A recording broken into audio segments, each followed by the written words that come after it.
Hello everyone, welcome back to the channel. आज हम पढ़ने वाले हैं CCF यानी कि कंजेस्टिव कार्डियक फेलियर।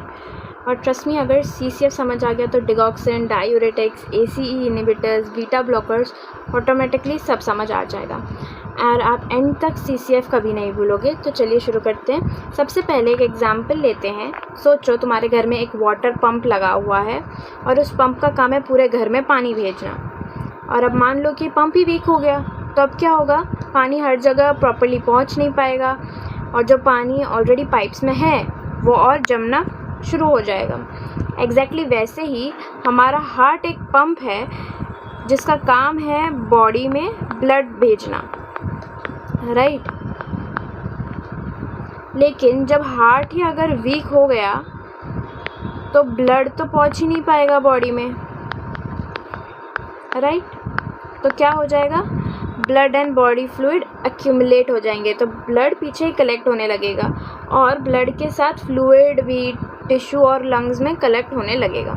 इसी कंडीशन को हम कहते हैं कंजेस्टिव कार्डियक फेलियर, या कहते हैं हम इसे कंजेस्टिव हार्ट फेलियर CHF या CCF। और हार्ट फेलियर का मतलब ये बिल्कुल नहीं है कि हार्ट बंद हो गया। इसका मतलब ये है कि हार्ट एफिशिएंटली पंप नहीं कर पा रहा है।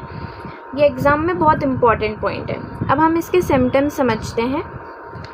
क्योंकि ब्लड लंग्स में जमने लगता है तो फ्लूइड लंग्स के अंदर कलेक्ट हो जाता है, तो इसीलिए पेशेंट को सांस लेने में दिक्कत होती है।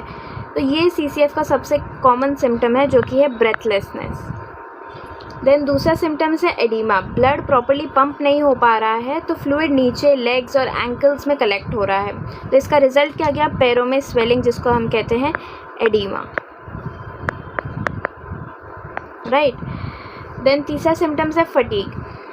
हार्ट बॉडी को प्रॉपर ब्लड नहीं भेज पा रहा है, तो ऑर्गन्स को ऑक्सीजन और न्यूट्रिशंस कम मिल रहे हैं, तो इसका रिजल्ट ये होता है कि पेशेंट को वीकनेस और थकान फील होने लगती है, जिसको हम कहते हैं फटीग। तो सिम्टम्स को याद रखने के लिए एक सिंपल फ्लो है। हमारा जो हार्ट है वो वीक है तो फिर ब्रेथलेसनेस होगी, एंड देन लेग्स में एडिमा होगा, एंड देन फटीग होगा, यानी कि लेजीनेस होगा, थकान फील होगी। बस इतने ही सिम्टम्स एग्ज़ाम के लिए इम्पॉर्टेंट है। अब हम इसका ट्रीटमेंट समझते हैं। तो ट्रीटमेंट, डॉक्टर का गोल क्या होता है? डिजीज़ को एक सेकेंड में ठीक करना नहीं होता है। डॉक्टर सिर्फ हार्ट का वर्कलोड कम करना चाहता है। सो ट्रीटमेंट के लिए मेन 4 गोल्स होते हैं, तो ये 4 कौन से हैं वो समझते हैं। तो फर्स्ट हमारा गोल है कि बॉडी का एक्स्ट्रा वाटर जो है वो हमें बाहर निकालना है। सोचो एक वीक पंप को अगर हम कम पानी पंप करना पड़े तो उसके लिए काम इजी हो जाएगा ना, तो इसीलिए डॉक्टर डायूरेटिक्स देते हैं। और इसमें सबसे इम्पॉर्टेंट ड्रग है फ्यूरिज़ामाइड। ये किडनी को ज़्यादा यूरिन बनाने के लिए स्टिमुलेट करता है, एक्स्ट्रा फ्लूइड जो बॉडी से बाहर निकल जाता है, एंड देन स्वेलिंग कम हो जाती है, ब्रेथलेसनेस जो है इम्प्रूव हो जाती है और हार्ट का वर्कलोड कम हो जाता है, सो हार्ट बेटर पंप कर पाता है। अब दूसरा गोल क्या है हमारा? डिगॉक्सिन। ये एक फेमस ड्रग है। डिगॉक्सिन हार्ट की पंपिंग का पावर बढ़ाता है एंड हार्ट हर बीट में ज़्यादा ब्लड पंप कर पाता है। इसी वजह से डिगॉक्सिन को हम पॉजिटिव आइनोट्रोपिक ड्रग भी कहते हैं। सो पॉजिटिव आइनोट्रोपिक का मतलब होता है फोर्स ऑफ कॉन्ट्रैक्शन इंक्रीज करना। देन हमारा थर्ड गोल होता है कि ब्लड वेसल्स को रिलैक्स करना। सोचो एक पाइप बहुत पतली है और पंप को ब्लड भेजने के लिए ज़्यादा फोर्स लगाना पड़ रहा है, तो लेकिन अगर पाइप को ही वाइड कर दिया जाए तो ब्लड इजीली फ्लो करेगा और हार्ट को कम मेहनत करनी पड़ेगी। इसीलिए डॉक्टर देते हैं ACE इनहिबिटर्स। एग्जाम्पल है एनालेप्रिल। ये ब्लड वेसल्स को रिलैक्स करता है, ब्लड प्रेशर कम करता है, हार्ट का वर्कलोड कम करता है। एंड अगर पेशेंट को ACE इनहिबिटर से ड्राई कफ हो तो देते हैं ARBs, जिसका एग्जाम्पल है लोसार्टन।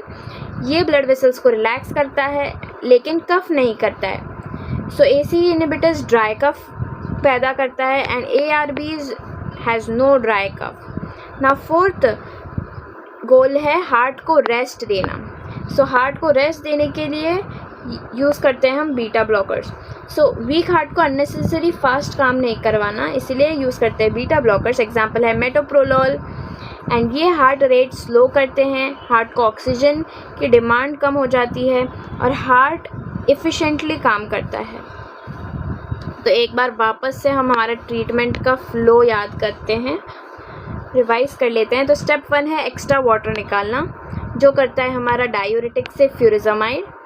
सेकेंड स्टेप है हार्ट को स्ट्रॉन्ग बनाना, जो काम करता है हमारा डिगॉक्सिन, और इसका एग्जाम्पल है देन थर्ड आता है हमारा ACE inhibitors and ARBs।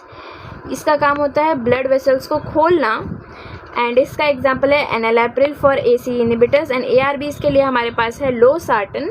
Then fourth है हमारे पास बीटा ब्लॉकर्स, जो कि काम करते हैं हार्ट को रेस्ट कराने में, जिसका एग्जांपल है मेटाप्रोलोल। तो बस यही CCF का कंप्लीट फार्माकोलॉजी ट्रीटमेंट है।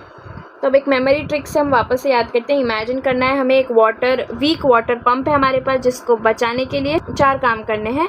वाटर कम करना है, हार्ट को स्ट्रॉन्ग करना है, पाइप खोलना है एंड हार्ट को रेस्ट देना है। बस ये इतना याद करोगे तो आपको CCF का ट्रीटमेंट लाइफ टाइम याद रहेगा। And these are the important drugs. Notes will be available in the description, do check them out as well. आपको ये फ्लो समझ आ गया तो फिर कंजेस्टिव कार्डियक फेलियर आप कभी भी नहीं भूलोगे। And thank you so much for watching. अगर ये वीडियो हेल्पफुल लगी हो तो लाइक करिए, अपने फ्रेंड्स के साथ शेयर करिए, और ऐसे ही इजी एक्सप्लेनेशंस के लिए चैनल को सब्सक्राइब करना ना भूलिए। मिलते हैं नेक्स्ट फार्माकोलॉजी टॉपिक में। Till then bye bye.